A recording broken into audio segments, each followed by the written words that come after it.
Unfortunate incident বলতে বলতে আমি থকে গেছি। আমার মনে হয় unfortunate is too small a word. আনফর্চুনেটও বলা যায় না, এটা এত দুর্ভাগ্যজনক একটি ঘটনা। এবং এই অটোওয়ালাদের নিয়ে এরকম ঘটনা দেখছি প্রায়ই হচ্ছে। কদিন আগেও, 1 মাস আগে, একটি কাপল ভবানীপুর আমাদের বেলতলা ওই দিকটাতে এমন ভাবে হ্যারাস্ট হয়েছিল, সেটা আমরা পড়েছি, দেখেওছি। এবং আজকে এই বাচ্চা মেয়েটাকে নিয়ে এই ঘটনা, মানে এটা কিরকম ইনহিউম্যান হয়ে যাচ্ছে ব্যাপারগুলো। মানে আমার এটাই মনে হয় যে এই অটোওয়ালা এবং এই বাস বাস ড্রাইভার, এরা যেন আমাদের শহরে একটা নিউসেন্স হয়ে দাঁড়িয়েছে।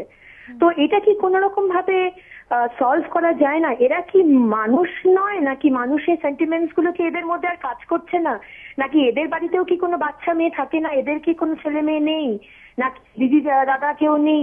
এরা কি এত ইনহিউম্যান হয়ে যাচ্ছে কি করে, জাস্ট ওই রেসের জন্য? মানে কে আগে যাবে বা কে প্যাসেঞ্জার তুলবে সেইটার রেসে, মানে জীবনের রেসে তারা এতটাই মানে কি বলবো এগিয়ে যেতে চাইছে যে এই সামান্য সামান্য বোধ বুদ্ধিগুলো তাদের মধ্যে আর কাজ করছে না।